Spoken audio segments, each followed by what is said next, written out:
What happens as our consumer's decision becomes more complex? That is, how does Jim maximize his utility when faced with choosing among multiple products and having to worry about prices? Let's say that Jim stops off at the mall food court for some lunch, and for him, at this moment, the marginal utility of a slice of pizza would be 100 units of utility.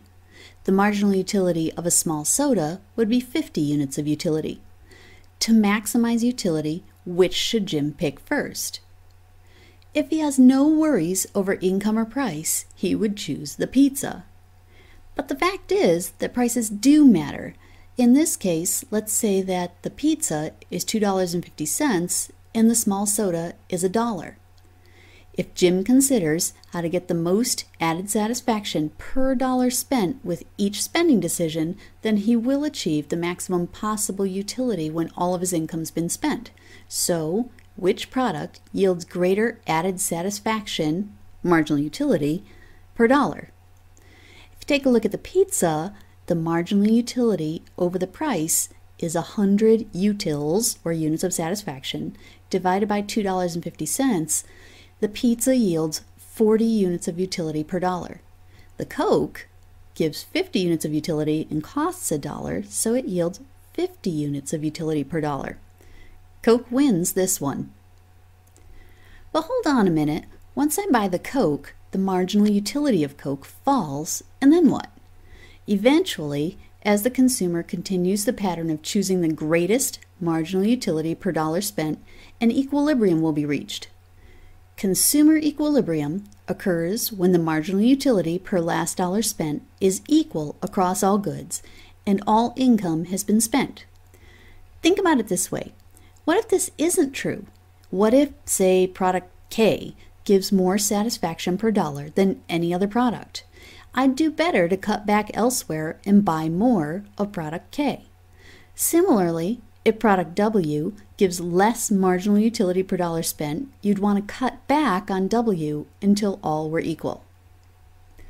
Okay, look.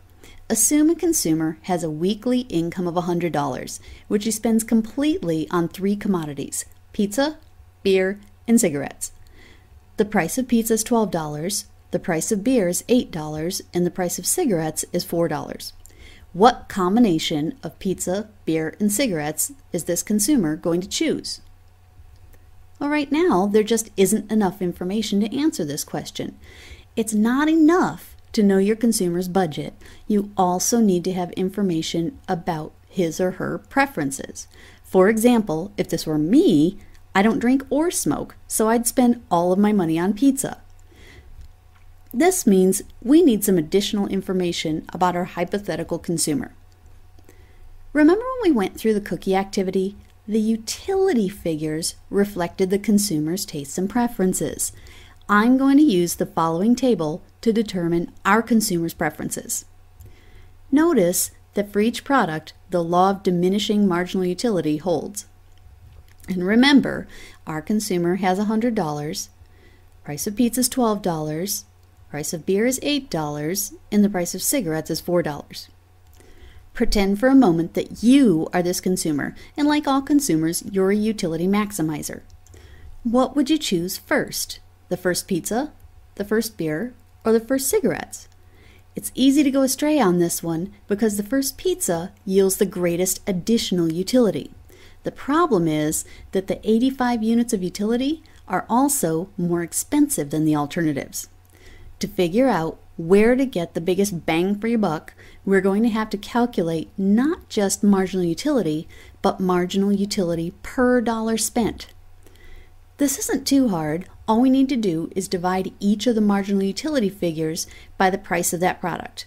For example, that first pizza, yes, it yields 85 units of added utility, but those 85 units will cost you $12. That means that the first pizza really yields 7.08 units of utility per dollar. Is this the best you can do? No. Take a look at that first pack of cigarettes. Even though it has a lower added utility than either pizza or beer, it's also cheaper than the other products. Per dollar, the cigarettes yield more additional satisfaction. So the consumer's first choice is to buy the first pack of cigarettes. At $4, the consumer still has $96 left. What will he choose next? Now that the first pack of cigarettes has been consumed, the question is, will this consumer choose the first pizza, the first beer, or the second pack of cigarettes? At 12 units of utility per dollar, cigarettes still win out over the first pizza, 7.08 units of satisfaction per dollar, and the first beer, 8.75 units of satisfaction per dollar.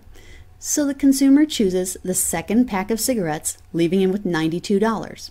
And so the process goes. The consumer chooses a third pack of cigarettes, leaving $88, and then switches to his first beer. Apparently he's thirsty after 3 packs of cigarettes. He still has $80 left, so he continues, going right back to cigarettes. Next is the second beer, then finally some food with the first pizza. Still having $56, our consumer keeps going. The third beer, the 5th cigarettes, then the second pizza, followed by the 4th beer. Now stop for a minute.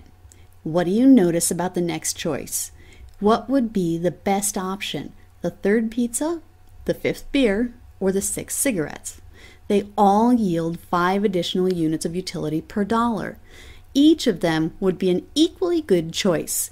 Coincidentally enough, our consumer has $24 remaining, exactly enough to purchase one more of each commodity with 0 leftover income.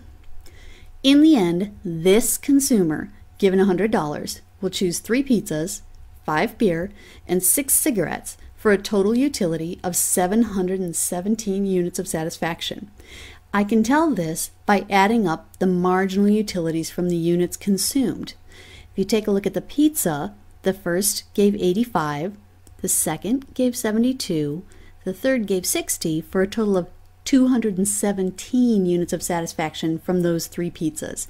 You could calculate for the cigarettes and the beer as well.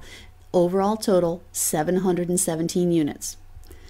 This consumer has achieved consumer equilibrium, where the marginal utility per last dollar spent for each good is equal.